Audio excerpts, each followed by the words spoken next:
Welcome to Bass and Boundaries podcast. I'm your host, Amy G, and this is your one-stop shop for all things mental health and music.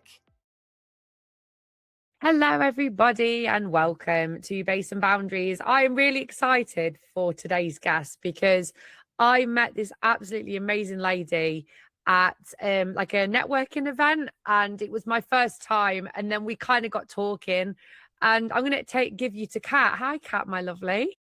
Hello, my darling. How are you? I'm all right, my love. How are you? Yeah. Well, we're here. Yeah, we're here. so it's all good. It's all good. Yeah, it was really lovely to meet you at the networking. Actually, I was really nervous about that. Was that the first time you'd gone to it? Yeah, first time, and it was one that I had actually just found by chance through Tracy. And then she was like, you should go, and I'm like, oh, I don't know. And then I just turned up with no expectation, so I'm kind of glad I went now. So Yeah. I mean, when I got talking to you, I was like, oh my gosh, yeah, definitely, I would love to be on your podcast. So yeah. I'm so glad we were able to make it work. Oh, definitely. Tell me and everyone else about what you do, because I'm fascinated. So it just sounds like so much fun, and I want to hear all about it. So there's a few different things that feature within the work I do, but essentially I run a business called This Vibrant Life, and that is what I want to portray to everybody, is that we have this one life here, and there's stuff that gets in the way and it makes it hard, and we all deal with that, but there are ways that we can make it joyful and make it this vibrant life. It's the one we've got. Let's make it as vibrant and as joyful as we can. And so essentially I help people understand their stress response through education. So I've got a background in teaching, so I use those teaching skills to actually get across what's really important for us to know.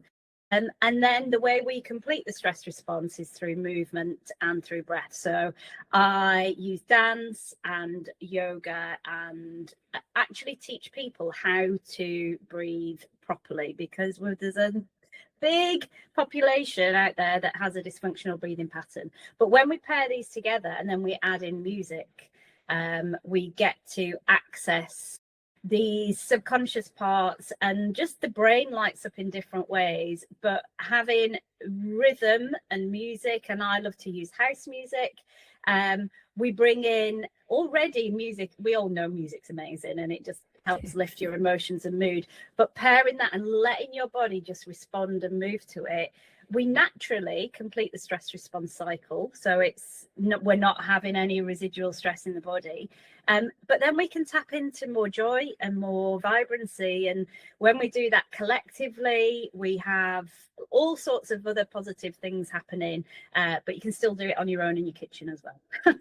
Oh, I love that. Yeah. And so essentially these are the components of what I do, but I also am a trained coach as well. So through coaching conversations where we might just get to the bottom of what it is that's making you feel heavy and dragging you down, and then we compare that with movement and breath to support you to move into your version of a vibrant life. And that's something that we did at that networking, wasn't it? Where you played a song. Was it very superstitious, wasn't it? Yeah. And that's been in my head ever since. Thanks. Yes, I do love it though. There was where you looking around the room and everyone's kind of, we're swaying, we're moving. And it's that, you're right, your brain lights up. And you said about house, because you do DJing as well, don't you? I'm just learning. Yeah. I mean, I've always loved house music, like since the mid-90s, like when I was a teenager. It just brought me home, like the dance floor. And I didn't really feel like I fit in at school, and I had eczema, and I always felt like I definitely wasn't part of the in crowd, but I always felt like I was on the fringes of stuff.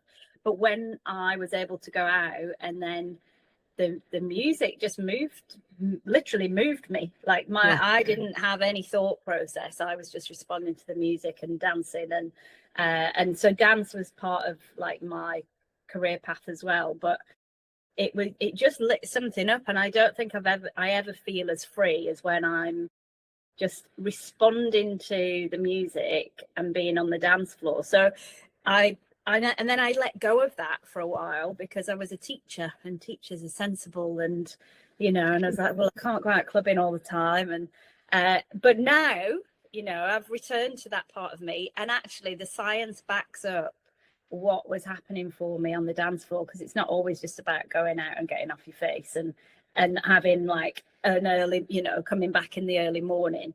It's about what happens to your body on that dance floor. And so now I've always made playlists, and so now I'm learning the skills that I can still use the music that I love, but have it woven in and properly mixed, that I might use in my work. Like, I don't know necessarily if I'm going to be like a local DJ for like nights and stuff, but I know I'll use it in my work.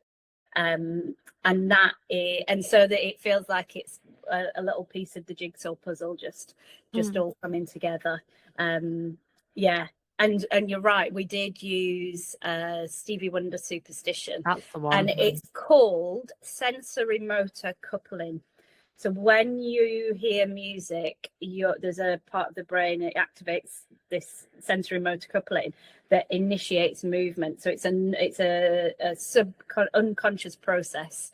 But when you do the opposite and try and be still, you can really feel it, because you're like, oh, I want to move my body, and so it heightens that. You can notice it more. But then just letting your body do it, because there's so many people who say, I can't dance, and it's like, you don't have to dance. You just need to let your body respond to the rhythm, and it'll know what to do. But consciously we get in the way of that. And that's the thing, isn't it? Because I can be doing it when driving. Driving is, for me, it's a form of therapy. Obviously we live quite locally to each other, so you can say that sometimes, we get challenged with that, but I find that when I hear a song for the first time by like one of my favorite artists or whatever, time feels like it's just stopped. I got early access, actually, one of my favorites. He's the one I was telling you about that I met, and it was like a whole thing with the Merlot and stuff like that. But I got in my inbox last night. This is their new song, comes out tomorrow. So I've had early access to that, and I listened to it for the first time last night, and it moved me so much. I started crying, and I would say it's a cross between sort of like a euphoric dance floor hit with a little bit of drum and bass, and honestly I was so moved by it. But I think because I feel music such a strength, I like to look at it as a strength now. Like, I can hear the love that they've put into that music. Do you feel like that as well? Like, have you had songs that have physically moved you to tears? Like, I'm not necessarily meaning like emotional songs, but like kind of songs that like other people be like, what are you crying about that for? Like yeah I mean, I can listen to old songs, and they can suddenly bring a new meaning, and depending on where I am, in how I feel, and just to be in the moment where you're fully receiving the song, it can absolutely make me emotional and cry. But I am selective of the songs that I use, particularly in, if I'm curating an evening that involves movement and dance and breath, and there's an intention to move somebody from feeling maybe stuck into feeling positive and uplifted, then I'm really careful about the choice of music because there's some great songs that are all about heartbreak, and I'm like, sorry, you can't be in that.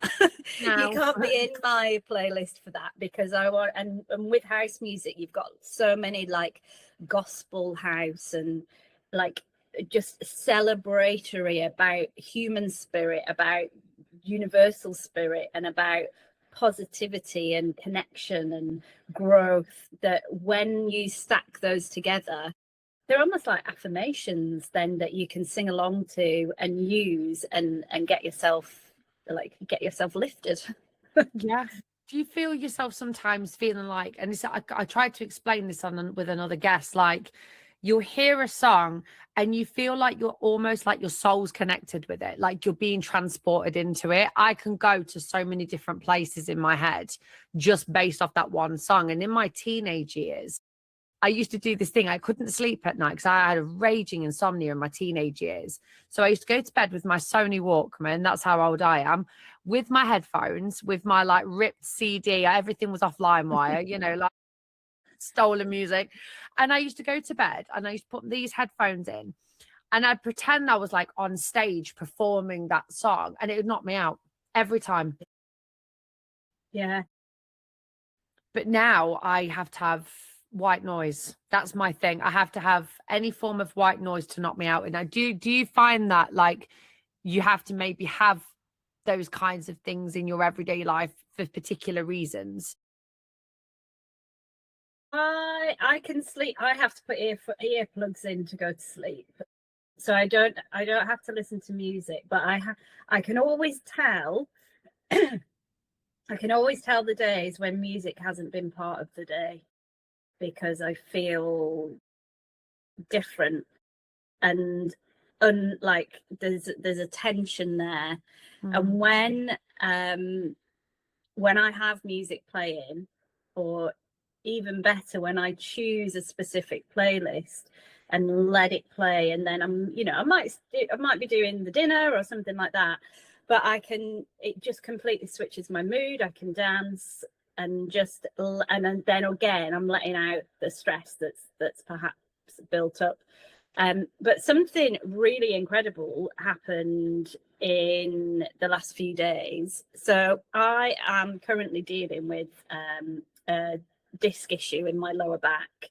I've got a bulging disc and it's pressing on a nerve. So I've been in pretty bad pain for and it kind of gets a little bit better and then it'll get worse again. And so the last 3 weeks, in fact, since I saw you, it's been really, really bad. And I'll be waking up in the morning in agony and just almost like collapsing and not being able to hold back the tears. And so on Sunday, there's been a little festival in the town where I live.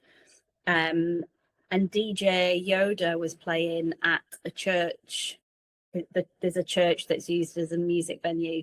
And so I went to that. And so I'm usually always all right by the afternoon and evening, but mornings have always been really hard. And so this Sunday evening, I just went and danced to hip hop. And let my body just do what it needed to do. And on Monday morning and Tuesday morning, they were the first 2 days I woke up without any pain. Wow. I know. Wow. Especially with like a bulging disc, because I can imagine the pain. Like, must be excruciating. Yeah. And I can still feel like there's an issue. And then the third day, I'd spent Tuesday kind of not really doing as much as I thought. And Wednesday I woke up in pain again. And so last night I was like, right, get me a DJ Yoda playlist, stick it on in the kitchen, dance around to some hip hop again. And this morning I was able to get up with that pain. So there's something involved in that, whether it's just dance. And I do notice that I move differently to hip hop than I do to house. So perhaps there's something in that slightly different tempo and the beat. So now I'm in like experimentation mode.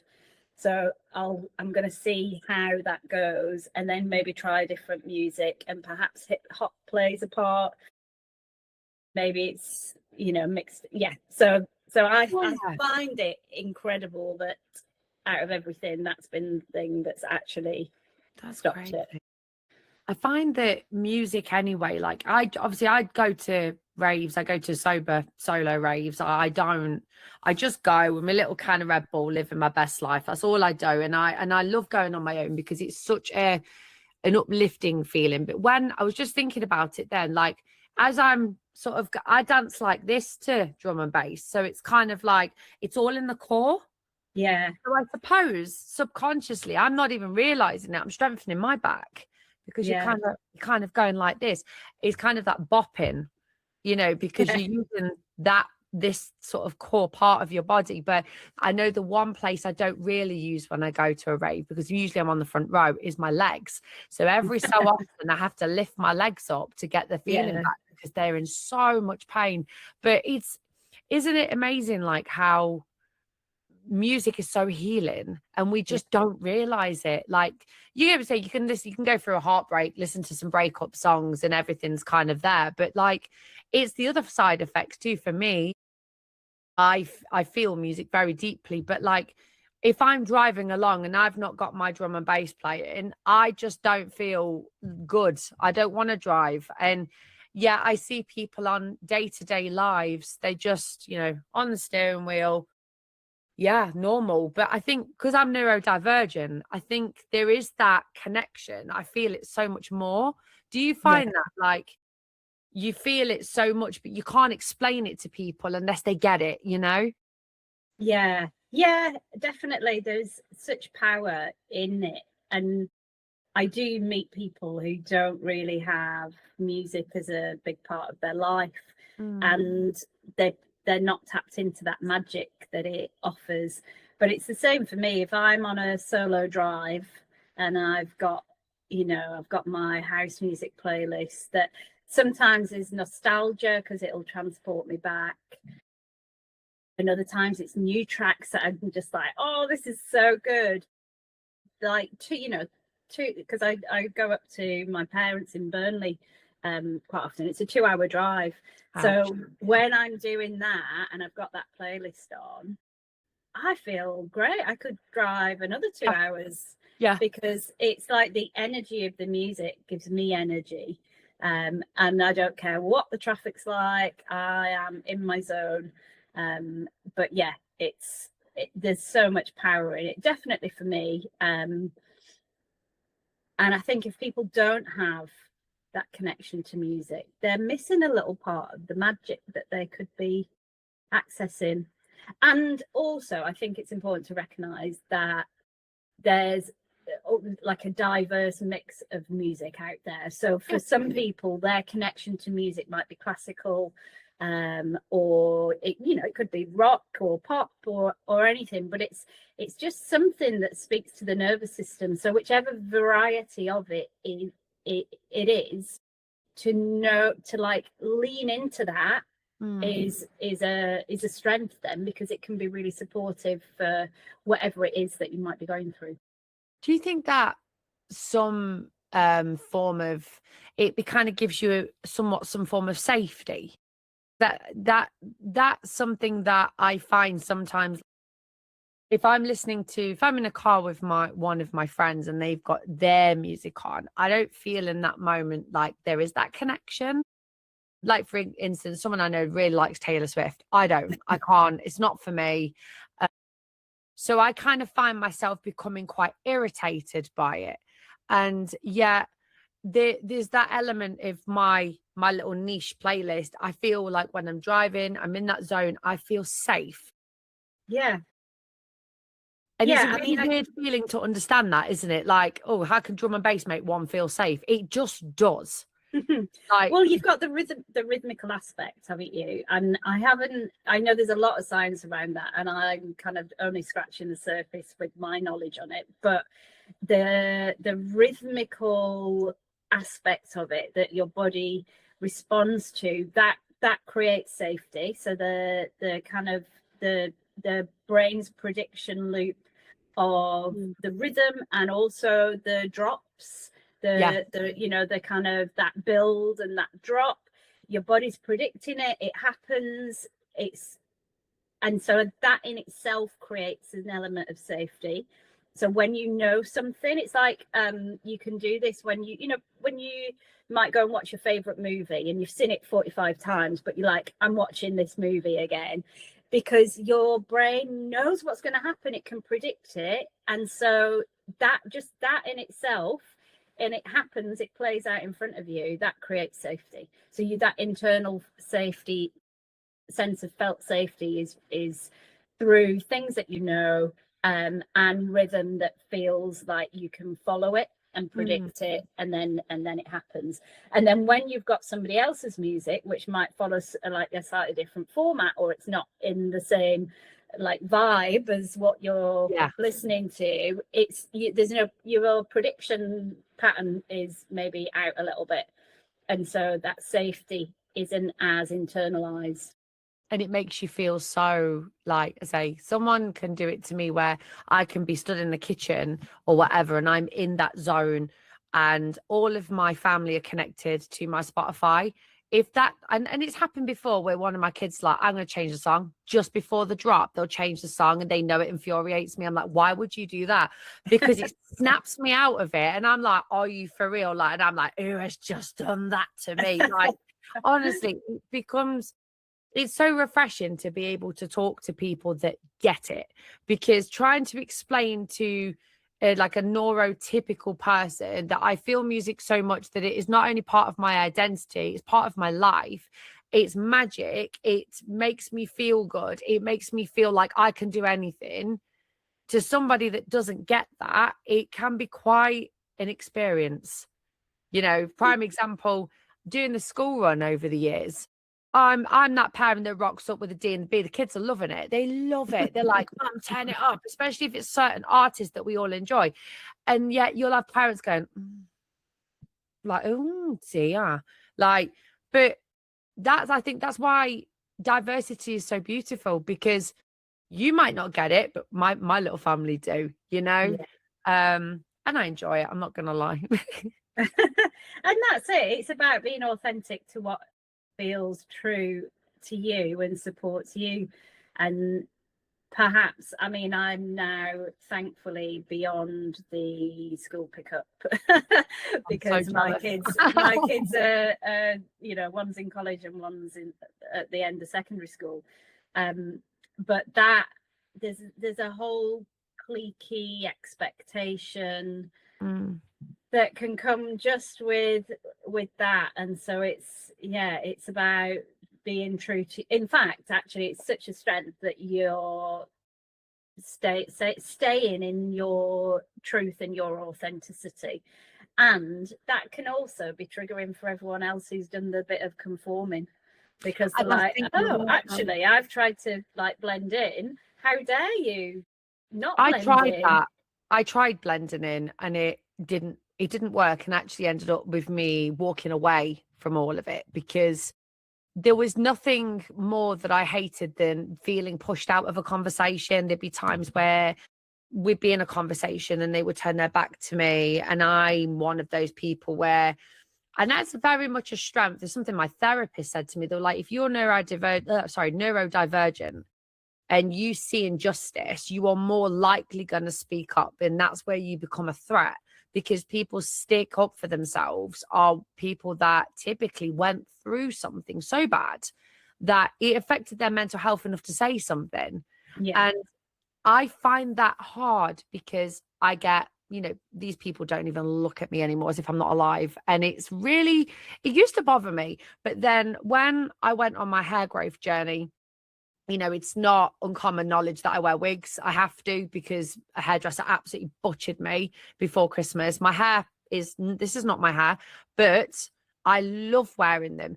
But I'm at this predicament right now where I want to change my wig. I want to wear different ones. I want to start experimenting, but it's that fear of, if I do that, people will know it's a wig. Because right now, people on the school run, they do not know I love your hair, because they think it's my hair.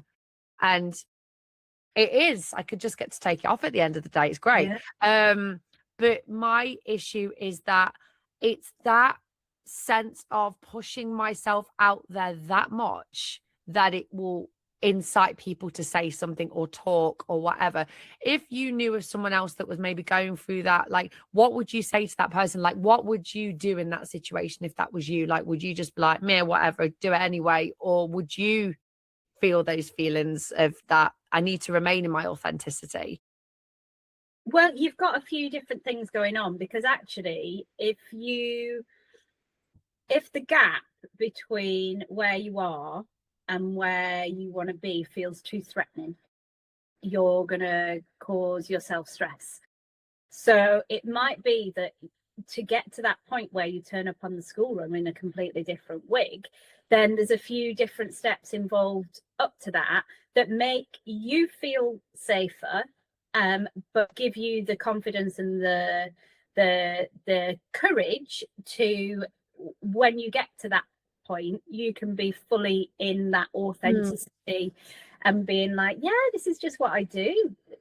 But for some people, that going from accepting compliments on a wig that people don't know is a wig, to then turning up the next day in a different wig, could be really straightforward. There's no internal conflict with that. But if you're feeling internal conflict, it's called the increasing decreasing feedback loop in the brain. So when you set a goal, it's like an internal monitor connected to your reticular activating system. So your perception of threat is obviously individual to you.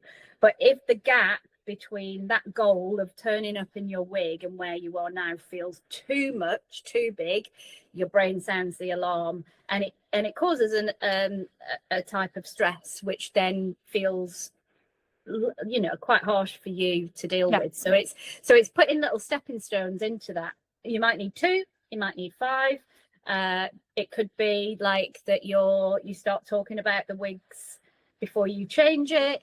It could be you're sharing something on social media. It could be that you are just wearing the new wig somewhere else for a little bit. Oh, I do that.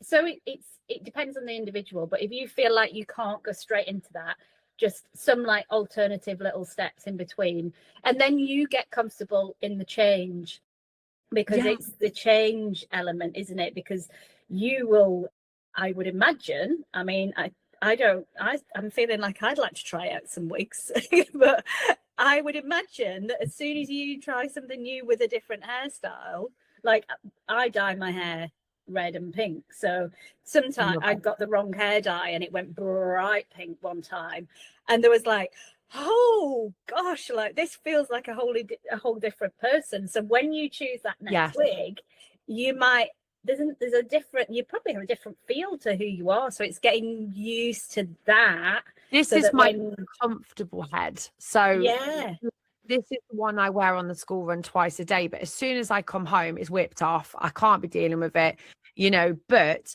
I have now 4 of this one because I love it that much. But, over time they wear down and you have to change it.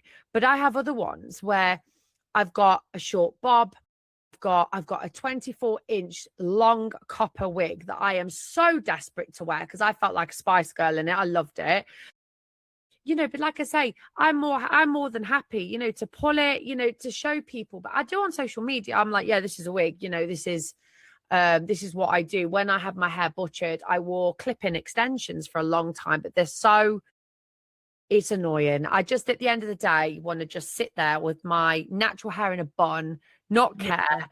But then you get to that point where you feel, like I said, so comfortable that even last week, I kind of tried it on the school run. I wore a long straight one, same color, but it looked like I just straightened it. Yeah. And then I went into my old workplace. I work at the old Costa, and I walked in and one of my colleagues said, you look like a tribute act, an ABBA tribute act. And I was like, in that moment, I've got all my other old colleagues going, I like that one on you. That one looks really nice. And it was that one comment. And I was like, and this guy's a dude as well. And I was like, that's not okay. But it bothered me. And I don't want him to ever know that it bothered me, because it did. And I think that was the intention. And that's, I suppose, I like positive attention, but to me, when anyone makes poke at my appearance, that then becomes a negative trigger. And that's, I've called fat most of my teenage years. So it's, it's that sort of loop. And what I've learned to do is go, well, they do things like that because they're insecure in their own self, because insecure people typically go after people that are quite secure to try and make them feel insecure. So my little sort of, and I always I always kind of try and give advice on the podcast anyway, but for the love, just please don't do a me and let people's negativity affect the rest of your day. But it's hard, isn't it? Yeah. And you're absolutely right, because people who are secure and in their own power and in their own authenticity do not go out of their way to belittle others. And so if you're on the receiving end of that, I think it's important to go, oh, that person's really not in their own power. Then they're not working from a place of truth and authenticity. And you can imagine that they shrink a little bit. Like literally picture them in your mind, like they're shrinking down. If you've ever, I mean, this is really showing my age, but if you've watched Honey Who Shrunk the Kids or whatever, that's like a proper 80s movie. But like shrinking them down, and their voice goes really high pitched, and then like hear them say it, it's like, oh, bless you. Really, and then all the other people around you who are supportive, make them louder and imagine they're sparkling, and it's them that receive and it might even be switching the gratitude into, oh, well, thanks for this, for saying that, and thanks for saying that, from the positive end. It can, and we're human, so when we hear something negative, it can have that impact, but it's just finding little strategies to minimize it. And know that you're like, acknowledge, oh, actually, I've just received that comment, that felt hurtful. And then notice like where it is, and just go, I accept that is a hurtful comment, but I don't need to carry it with me. And I'm sending it back. And that's the thing, is sending that negative energy back, because I think, I have to watch that a lot, because I don't know about you, but I've worked in a lot of workplaces where there is a hierarchy, and they think, well, because I'm bigger and better than you, actually I can treat you the way that I want to. And I've left jobs over it, but I'll always speak up first, and then I'll go, oh, I'm not getting anywhere with this, I'm off. Do you find that? I find it, I mean, in general, but very, very insecure people tend to have quite hierarchy jobs, because they think, well, I'm insecure deep down, but I don't want these people to think, but if I chip them down, then it's kind of like it's passed down, isn't it? Does that make sense? Yeah. I think it all depends on where they've, what their experiences are. So if they've been under the influence of other people in power that have misused that, it's learnt behavior, so they assume that's how it's meant to be. But I'm currently doing my ILM 5 in coaching and leadership, which is about, there's a lot of emphasis on like workplace support and behavior. And so if there's an environment that actually appreciates and utilizes coaching, then these unmet assumptions on behavior can be challenged and reorganized, so that it creates a culture and an atmosphere of support. But probably and it sounds like in some of the organizations that you've been in, that higher level of support for challenging those concepts of behavior haven't been put in place, and so it's just continued and continued. And people don't know what they don't know. If there's that they've not been challenged and that's always been accepted, and it gets the job done for what they're there for, then there won't be a need for change.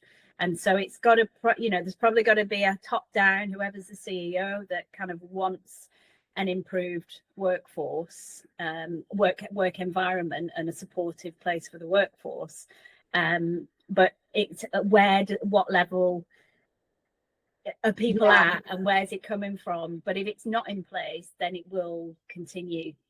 And it's not just the sort of the managers either. From experience, I when I was unemployed last year, I left one of my jobs because I couldn't hack it. It was just so toxic that I'd probably leave most shifts crying because it was so bad. I started applying for managerial positions because I was like, well, I've got so much experience in hospitality. I'm just going to go in as a manager. I've done it before. I can do it again. A lot of these big organizations, these big pub chains, restaurants, they make you do a personality quiz. And if you are seen to be too compassionate, too like empathic, or too nice, they won't take you on as a manager because they want you to be target hitting first, people second. And yet I'm the person that is people first, target second. Yeah. And I find that infuriating because if we had a real organizational shift where the managers, yes, they get the job done, but they had their employees' hearts at the point of it too, without being too soft, because I know people take advantage of kindness. But I honestly feel like if we had that little bit of a shuffle, people would want to go to work. They would want to work in those environments and go, yeah, actually, I love my job. But when you love your job, but you hate the people that you work for, that's when it becomes that complete and utter dynamic shift. But from experience, it can't be anybody else's sort of doing, because the HR, you're barking up the wrong tree. Area managers, well, they don't want the responsibility, so they're just going to pass it back down to the manager. Like, it's just a constant cycle. But it would be a lot better to see a little bit more humanitarianism in these big sort of corporate structures. Yeah, that's only going to come from the person at the top, though, isn't it? Deciding there needs to be a shift, which may come, but for others it might not. I'm sure there must be some out there that have a slightly different approach, but it's not my sector, workforce sector, so I wouldn't know who it is. But I'm sure there's someone. There is absolutely. I honestly believe there are some decent bosses out there that want the best for their employees, because, like I say, you get more production out of happy people.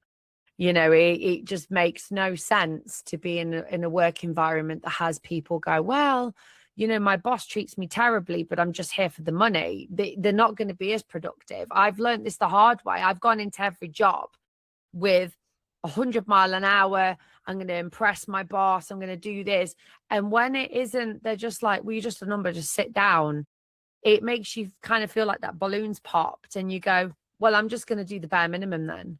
And isn't that sad that, like, that's our culture now? Well, do the bare minimum, sit back because I'm not appreciated for what I do. And I think that's my drive to be fully eventually self-employed. I want to do it so bad, because getting to be my own advocate is something that I'm very passionate about doing. So I get why you do what you do too.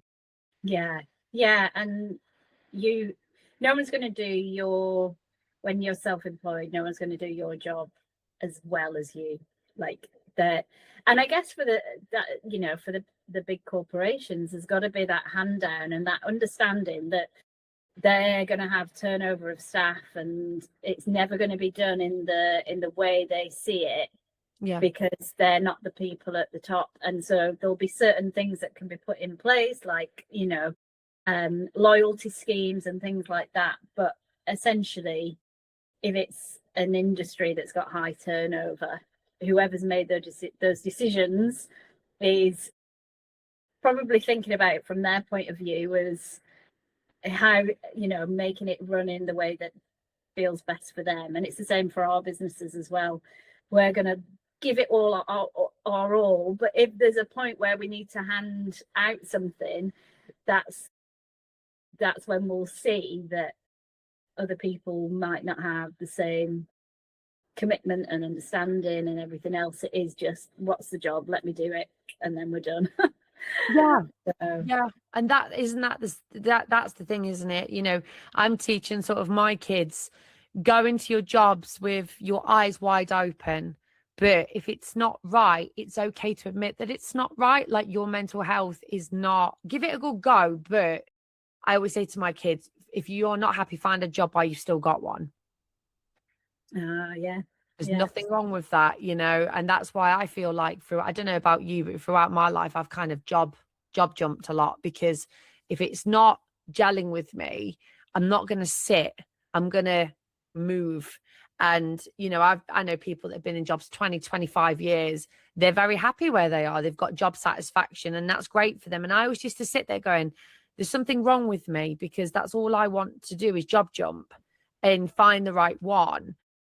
And then eventually I've realized that actually, no, I'm just better self-employed. I'm just better working on my own, because I get then the opportunity. And, since starting to network, I've had stupidly good opportunities come my way. And I think, well, because I've had to do that, not listening to somebody else tell me what to do, Yeah. Yeah, and it's about making those opportunities, putting yourself in the rooms where the opportunities are, which you can do when you're self-employed. And also, if you are kind of in a job where you're looking for another one whilst you're in it, the positive of that is that you're actually aware of what you're happy to tolerate and what you aren't. So it's just crafting out the bigger picture of what works and what doesn't. So it's not, I don't think it's a bad thing. It's just really, you're really tuned in to what feels good and what doesn't. And then as you build that picture, when you are just self-employed, you'll know what elements of that you really want to push forward. And then if you end up with a team underneath you, you've got how that would work best for them as well. Exactly. Yeah, it makes total sense. I just think, for the most part, I think especially our young generations now, they think that these opportunities, they have to kind of, especially with my daughter, she said that she knows what she wants to do with her life, but when these jobs haven't worked out, I mean, she's nearly 17, oh, this job hasn't worked. And I'm like, yeah, because it's not the right one for you. I always look at it in a spiritual way. Look, that job just isn't made for you, and that's okay. It's somebody else's role, but you just temporarily filled that slot. And so giving them that fresh mindset, I think, is so important, isn't it? Like, to give them hope, because we had to navigate this stuff ourselves. Yeah. And each job, again, will have its own gifts that you either go, well, I never want to be in an environment like that, or I really enjoyed that challenge. I think I'd like to develop my skills this way. Like, it's just taking the lessons from every opportunity, every job, and then using that to fill your own kind of picture of what feels good, instead of just tolerating, you're finding enjoyment within it as well. Exactly. And that will change as we change. Like, I was a teacher in a secondary school for 10 years, and the early half of that, I loved it. I wanted to be there all the time, and I just thrived off it. But then as I changed, my children were at primary school, I turned 40, I was like, oh, I feel there's a shift here, some things aren't working. And so as we go through different seasons of our life, our jobs have a different impact on us as well, and that's okay, because we shift and change, our skills change, our experiences change and shape us as a person. And so moving from one job to the next just meets us where we're at in terms of who we are at that point as well. So it's all part of the beautiful tapestry. Absolutely. So if you was to, because I always ask this one as a question, if you was to give a younger person any form of advice about, it could be something that you've been through your life. I mean, I asked a musician last week about, and they were given advice on like how to get into music, like in terms of mental health, like, and music, what advice would you give a young person that might be struggling right now? Do you know what? I still teach yoga in a secondary school, and I love to share just simple, like, movements of the body and connecting into the breath, and being like focusing your mind on something that is not your phone, it's not your lesson, it's not drama, it's just you for 40 minutes, half an hour, an hour. If you can take that time for yourself, it can shift. And I had a brand new group the other week, and it was a year 12 girl who had never tried it before. And her mum, I knew her mum, and her mum said she absolutely loves it. She's getting up in the morning to do it because it's changed how she felt so much. And so the advice I would give is, the answer is not in your phone. It isn't in someone else, it's inside you. And taking time to quieten the noise, perhaps after you've had a little boogie, like if you've got uncompleted stress responses, like walk, stomp, dance, get your body to move. Yoga, like if you do like a little yoga session with postures that challenge you, that will do the same. And then just take time to slow down your breathing and notice your body, and just give yourself a little bit of time. Your mind might try and interrupt you. That's normal. You don't have to have a completely silent mind, but you can still slow your breath down and just have a moment of connection with yourself that's not being influenced and interrupted by everything else. Like, I know we've been talking about music, and music is a big part of that, but you are as well. And so sometimes it's being in nature and being quiet. And I know that's not tolerable for everybody, so maybe have some music on in the background whilst you do it. But your breath and your body are so powerful, but we let them just respond to everything instead of having that ownership over them. So breath, movement, and just that internal awareness. And then the answers come through you. They do. Your intuition becomes louder and more accessible. And you can really tune in and say, that doesn't feel right. Or that feels okay. That I want to follow that. But without taking some of the noise away, we can get caught in the distraction without knowing if it's actually something true for us. Yeah, definitely. I think young people as well, in particular, they don't understand how powerful they are. And I see it a lot with young people really struggling to make decisions based on what they're feeling. It's more like an expectation. So I found that, when I was in my teenage years, I was getting really badly bullied at school. And every now and again, they'd be getting on at me about something. And I felt this I felt like I had word vomit. I was holding in all of this and suppressed so much emotion when I just wanted to just scream at them to leave me alone. And I look back now and I think, I wonder what would have happened if I'd have trusted myself to do that, to kick off, to scream, to say something. And in my 30s, I wish I had a time machine. I could go back in time, go find that 14-year-old Amy and be like, babe, you'll be fine. You'll be absolutely fine. So I always tell that to my kids, like, one day you'll look back and go, God, I got through so much, but wow, I came out on the other side. And it's kind of given young people hope, isn't it? Because, you only have to look at the news, go on social media. There's so much negativity, but really everything that they need is within them. Yeah. And we're distracted by, social media and phones that layer on expectation after expectation. And when you can reduce that input for a little bit and trust yourself and just feel your body, feel your emotions, feel your breath, allow it to come through you. Like you say, you can always scream into a pillow and make fists and like let it out of your body. Then you can not reset, because there's no like magical reset button, but there's a completion of a process, which then allows your baseline to get reset. Exactly. Honestly, it's been an absolute pleasure, Kat, to speak to you today. I'm so grateful that we met on that day at a networking event. So thank you so, so much. Oh, thank you. I absolutely love chatting on podcasts. So it was an absolute delight to come and meet you. And yeah, I'm glad we have such a passion for music. Oh, 1,000,000%. Thank you, lovely. You are welcome. Thank you so much for listening, guys. You can find my podcast every Tuesday and Thursday, and don't forget to follow me on all social media platforms. See you next time.